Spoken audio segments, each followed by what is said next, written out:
Assalamualaikum warahmatullahi wabarakatuh. Perkenalkan, nama saya Adelia Lestari dari kelas S1B Desain Komunikasi Visual dengan nomor NPM 202046500425. Pada kesempatan ini, saya akan menjawab beberapa pertanyaan dari soal-soal pengantar ilmu komunikasi.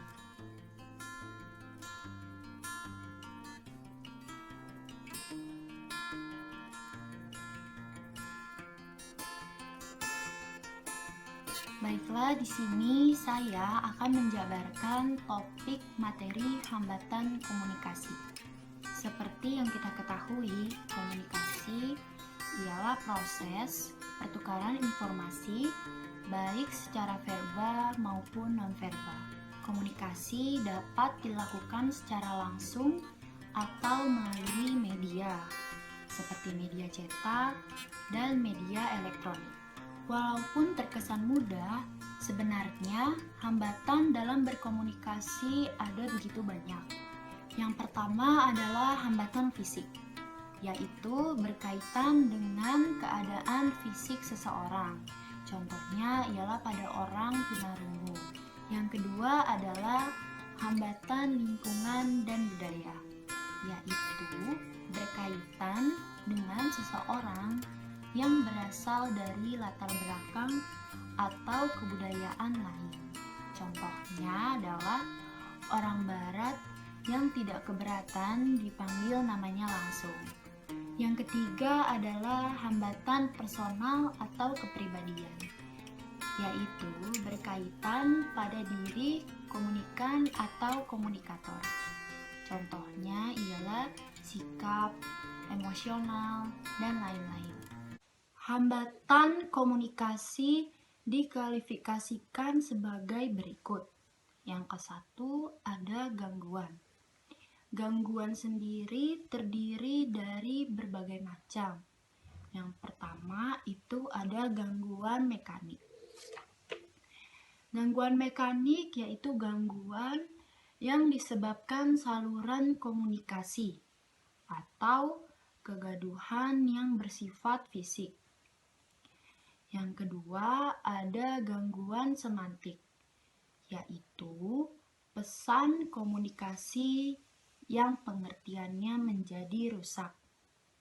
Yang ketiga adalah gangguan personal, yaitu kondisi fisik komunikan atau komunikator yang sedang kelelahan. Yang kedua ada kepentingan. Dan yang ketiga itu motivasi, keempat prasangka, dan yang kelima ada evasi komunikator. Pada umumnya, sifat hambatan memiliki dua sifat. Yang pertama, hambatan objektif, yaitu hambatan terhadap proses komunikasi yang tidak disengaja. Contohnya adalah media dan waktu yang tidak tepat. Yang kedua yaitu hambatan subjektif, yaitu hambatan yang disengaja.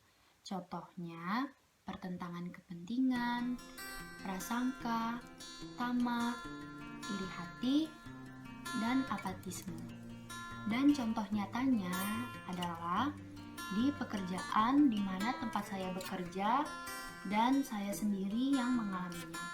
Termasuk pada sifat subjektif, yaitu pada saat saya bekerja, saya mengalami teguran yang menurut saya pribadi dan rekan kerja saya pun lainnya tidak bertujuan baik.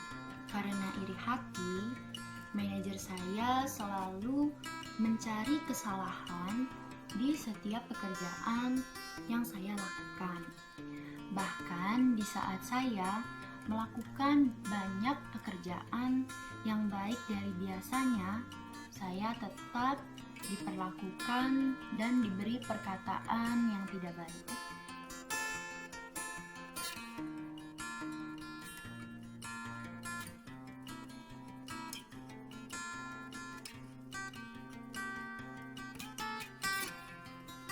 Yang pertama yaitu komunikator. yaitu unsur komunikasi yang bertindak sebagai penyampaian pesan. Yang kedua yaitu komunikan, yaitu penerima pesan. Pihak yang menjadi sasaran komunikasi, target dari komunikator untuk menerima pesan yang disampaikan. Yang ketiga adalah pesan, yaitu ide atau informasi atau juga berita yang disampaikan komunikator kepada komunikan, yaitu berupa kata-kata, tulisan, gambar, atau lain-lainnya. Dan yang keempat adalah media. Media yaitu sarana atau saluran yang digunakan oleh komunikator untuk menyampaikan sebuah pesan. Dan yang terakhir pada nomor 5 adalah efek. Efek yaitu feedback atau umpan balik, respon yang diberikan komunikan untuk menanggapi pesan yang diterima dari komunikator.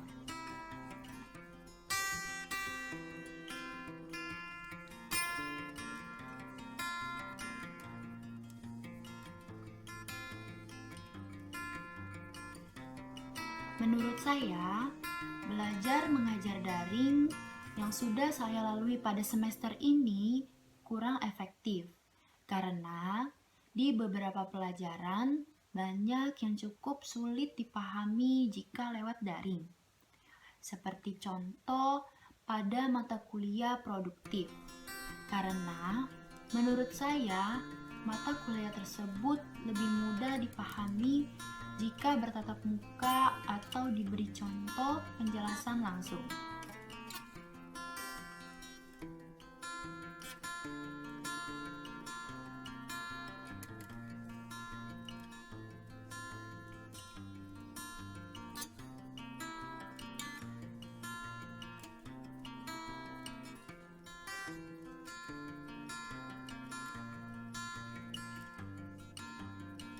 Pada karya ini, saya membuat karikatur yang berjudul Ujian Nasional Dihapus pada tahun 2020.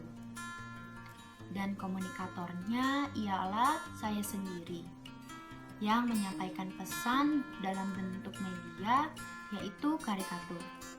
Untuk menyampaikan pesan, informasi, yaitu perubahan peraturan baru untuk pendidikan kepada komunikan, yaitu seluruh orang yang melihat karya karikatur yang saya buat. Sekian, terima kasih. Mohon maaf apabila ada salah kata.